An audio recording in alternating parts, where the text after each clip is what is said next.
Shalom, salam sejahtera. Senang bisa berjumpa lagi dalam renungan hari ini. Mari kita sungguh-sungguh merendahkan hati. Kita mau menyambut firman Tuhan di dalam doa. Kita berdoa. Tuhan, terima kasih kesempatan yang baik yang Tuhan berikan bagi kami untuk merenungkan firman. Kami memohon damai sejahtera Tuhan menjadi bagian kami. Hikmat dari Roh Kudus yang memampukan kami dapat memahami firman-Mu. Dalam nama Tuhan Yesus. Amin. Saudara yang dikasihi Tuhan, saya masih akan menyampaikan renungan dari kitab Mazmur. Mazmur 25 ayat 10. Segala jalan Tuhan adalah kasih setia dan kebenaran bagi orang yang berpegang pada perjanjiannya dan peringatan-peringatannya. Tema kita, Tuhanlah kasih dan kebenaran yang abadi.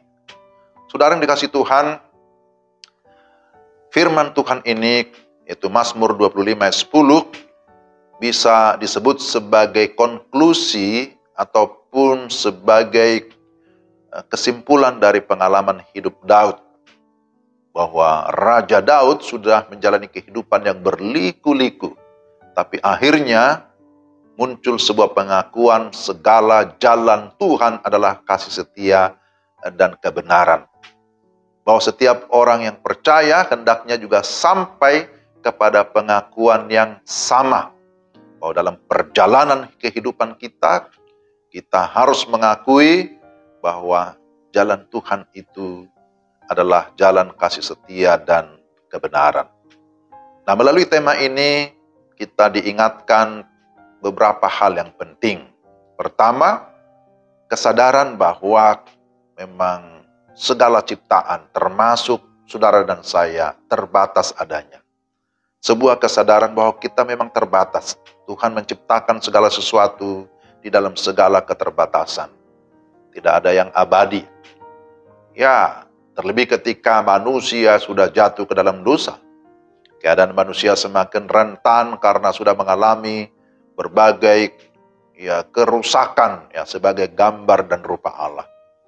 Apalagi kalau kita diperhadapkan dengan musuh-musuh yang besar, maka kita pasti merasa tidak berdaya sama sekali.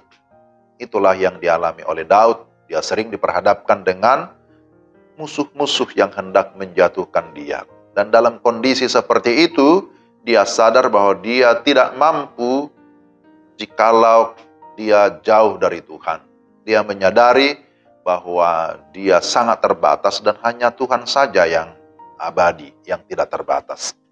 Kedua, keyakinan bahwa Tuhan yang adalah kasih dan kebenaran itu akan memberikan solusi atau jalan keluar.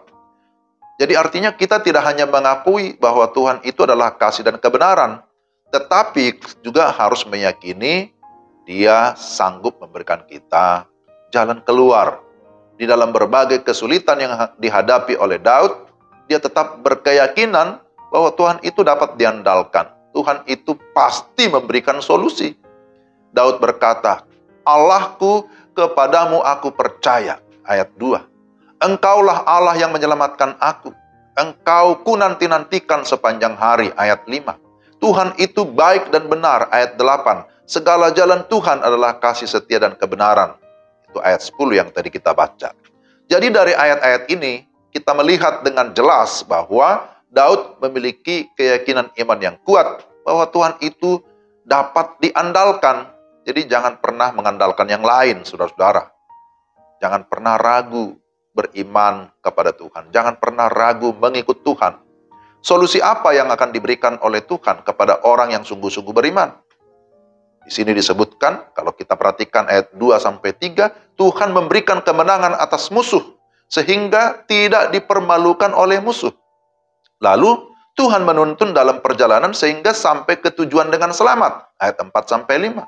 Memang perjalanan hidup di dunia tidak pernah mudah. Tidak mudah. Tetapi kalau Tuhan yang memimpin, semua akan bisa terlewati dengan baik. Amin. Ini perlu kita imani dan juga kita amini. Lalu Tuhan memberikan pengampunan atas dosa-dosa. Ini hal yang tersulit yang tidak bisa didapatkan dari dunia ini. tapi Tuhan mampu memberikan pengampunan kepada orang yang mengaku dosa. Tuhan membentuk orang-orang percaya menjadi pribadi yang rendah hati. Semua itu dilakukan Tuhan karena Dia adalah kasih dan kebenaran yang abadi. Yang ketiga, yang terakhir, komitmen untuk tetap berfokus atau berpegang kepada Tuhan. Orang yang sudah mengenal Tuhan, yang sudah mengalami kasih-Nya, sudah mengalami karya Tuhan, maka kita harus bersyukur dan selain itu berkomitmen mengikut Tuhan. Berpegang pada perjanjiannya dan peringatan-peringatannya. Jadi dikatakan di sini bahwa segala jalan Tuhan adalah kasih, setia, dan kebenaran bagi siapa? Bagi orang yang berpegang pada perjanjiannya dan peringatan-peringatannya. Alkitab itu berisi perintah. Di sana ada larangan juga, di sana ada peringatan, tapi juga ada janji-janji Allah yang dinyatakan di dalam Alkitab, firman Allah. Bagaimana kita bisa mengalami janji Allah itu? Jawabannya, kita harus tetap bergaul karib dengan Allah, takut akan Allah. Bisa kita lihat ayat 14. Tuhan bergaul karib dengan orang yang takut akan Dia, dan perjanjiannya diberitahukannya kepada mereka. Luar biasa ya. Jadi sekali lagi, Tuhanlah kasih dan kebenaran yang abadi. Kasih dan kebenarannya tidak pernah berubah. Jadi kitalah yang harus berubah mengikuti Allah, supaya kita dapat mengalami segala kebaikan kasih Allah.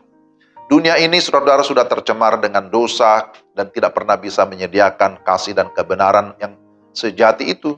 Dunia tidak bisa memberikan solusi yang kekal, hanya bisa menawarkan sesuatu yang instan, sesuatu yang duniawi, kelihatannya menyenangkan, tawaran yang begitu menggiurkan, bebas tanpa ikatan dan lain-lain. Akan tetapi, bagi kita yang sudah percaya, yang sudah dalam Tuhan, kita harus ingat bahwa segala keinginan mata, keinginan daging, keangkuhan hidup, itu bukan berasal dari Allah, tapi dari dunia yang penuh dengan tipu muslihat. Karena itu jangan mau tertipu, jangan mau disesatkan oleh dunia ini, tetaplah berpegang kepada firman Tuhan yang menuntun dan menerangi seluruh langkah perjalanan kita. Mari kita berdoa. Tuhan, terima kasih untuk firman-Mu, kiranya Roh Kudus menolong kami supaya kami dapat menerima firman-Mu dan menerapkan dalam hidup kami tiap-tiap hari. Dalam nama Tuhan Yesus kami berdoa. Amin. Sampai di sini renungan kita hari ini. Tuhan berkati saudara sekalian. Salam.